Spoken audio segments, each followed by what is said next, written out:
Hi, it's Linda Kubota Bird again and Elizabeth Hartstar.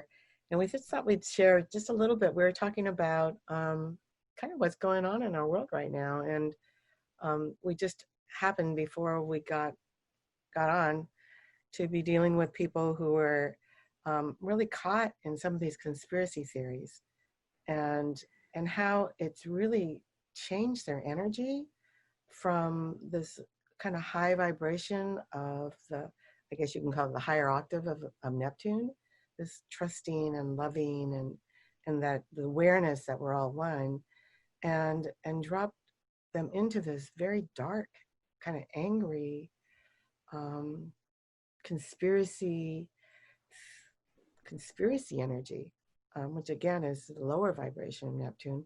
And since Neptune is very close to Mars right now, then it seems to be bringing out this kind of aggressive anger kind of feeling.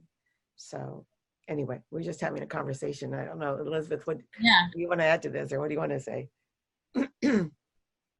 Well, yes, I think also that Venus being retrograde right now and in Gemini, and that the planetary nodes, the North Node has gone into Gemini, and the South Node in Sagittarius. That there's a lot of air energy, a lot of like information, communication, and but then with this Neptune, like what's real and what's not real, and um, people seem so confused.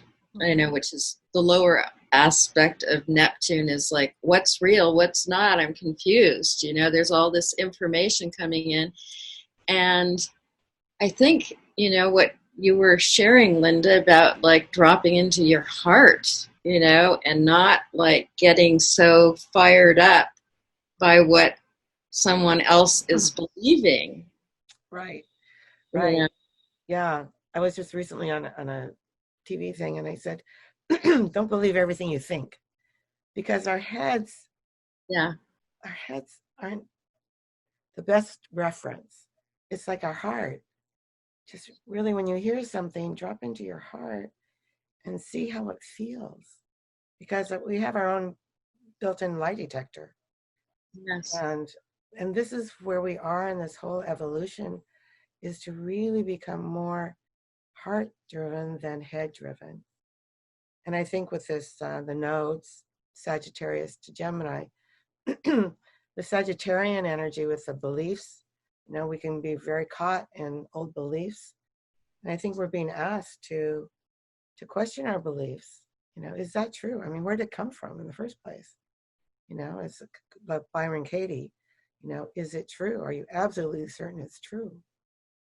And who would you believe without that? Who would you be without that belief? I think that's just a good mantra to kind of keep in mind during this very turbulent, confusing time where we're trying to grasp onto anything. Yes. The security comes in your in your own knowing, and when you use your heart, it connects you to your higher source, your higher wisdom, and then it takes you out of the chaos and the confusion and so if you're angry and afraid, that's not the best place to create from, because you just create more of that.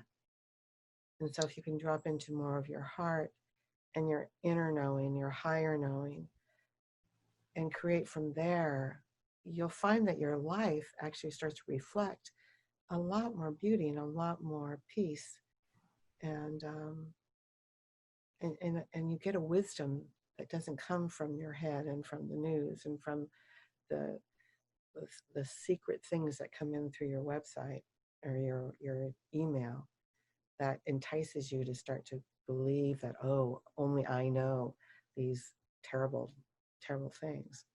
So I don't know, how do Yeah. you feel about that? I mean, just I think everyone knows you can find whatever you want on the internet, or I mean, it's just whatever you're looking for, the positive or negative or conspiracies of anything. Mm-hmm. you know, you're going to find what you're looking for. And so I think that this is such an important time to really connect with the inner self and the inner knowing, Exactly. and to really support this time of transformation and change and evolution. Yeah. Because I believe that we live in a quantum field, that it's all energy, and we're in a free will stage. I mean, we are creating our own reality. I mean, whether it's just yours, but if you're feeding fear, you're contributing fear to the morphic field, which is affecting everybody. And if you're coming from a place of trusting and love, but the whole messages or the ultimate goal of Sedna and Eris, and actually all of the planets really, that to hold the higher vibration, and to trust and love, and to really hold the energy of the oneness, that we are all one, then we contribute that to the morphic field, and that's our contribution. That's how we're helping humanity to transform, and helping all of us go through this time of chaos. Really, it feels like chaos, but if you could hold on to this, it's all perfect. It's that we're in an evolutionary change, and you can create your own reality by coming from a place of gratitude and love and trust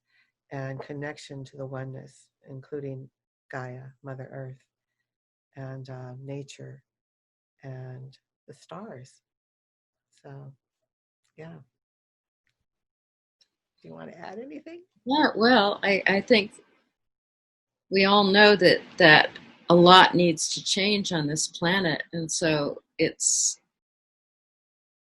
a difficult time, as well as a time where solutions and new ways of working together that support the people. You know, I think that you know, what are the people's needs? What are the children's needs? It's like there's solutions for that, instead of getting caught up in like the conspiracies of, you know, who's doing what, and you can read this one is doing it, no, that one is doing it, and it's like, let's come together. I think that's the Aquarian, you know, it's like brotherhood, sisterhood, wanting to make things better for the future and for future generations. That we're in a really exciting time of change. And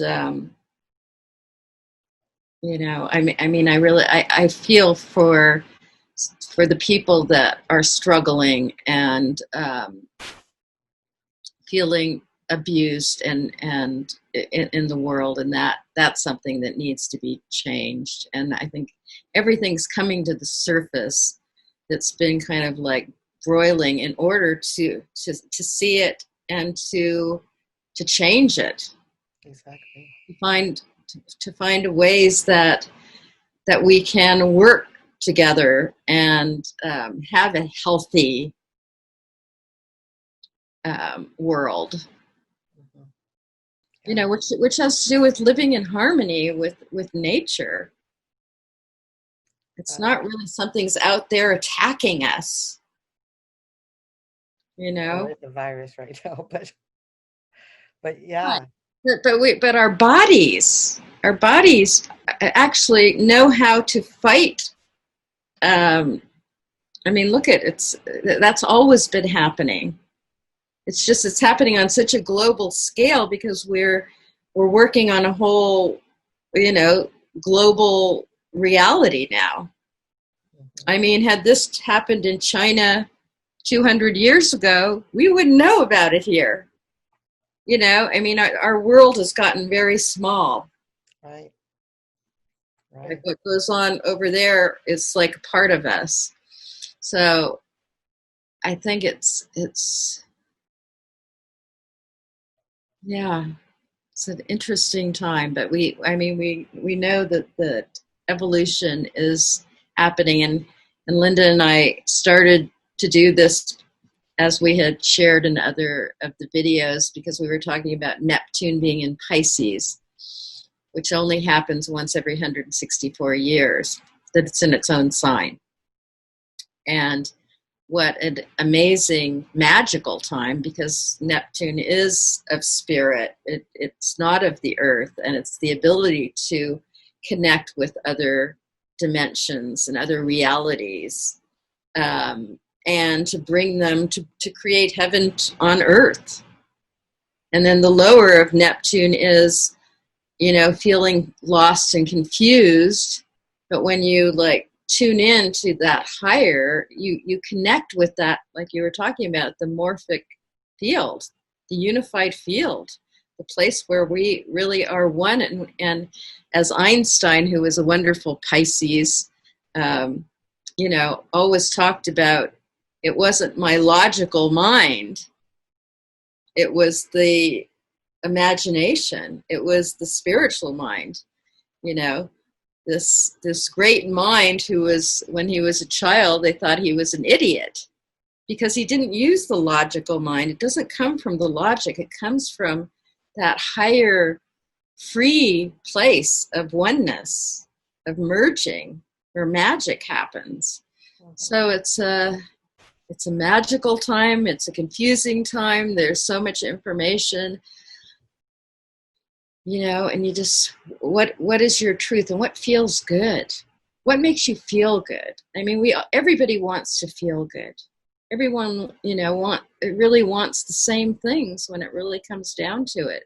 We all want to be healthy, happy, taken care of. And gosh, we've got this amazing, this planet is so amazing. There's so much abundance. And so it's like, okay, let's make it work, because it can work. Yeah. And we don't want to say put your head in the sand and just think it's all perfect. It is in a way, because we're moving, it's evolutionary. But you're going to have highs and lows, and you're going to be afraid, and you're going to have those feelings. We're human beings. But if you can hold on to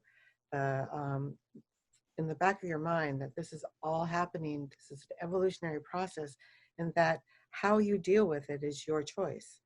And it's easy to say that, and it sounds very airy-fairy, I realize. But if you can this is where the beauty of astrology is, if you can really understand the purpose and the message that's coming through the planets involved, and in this case also the dwarf planets involved, and the asteroids.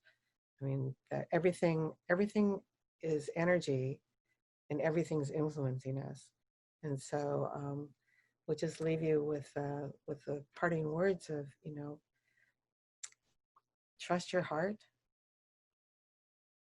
be kind. And love is always the answer.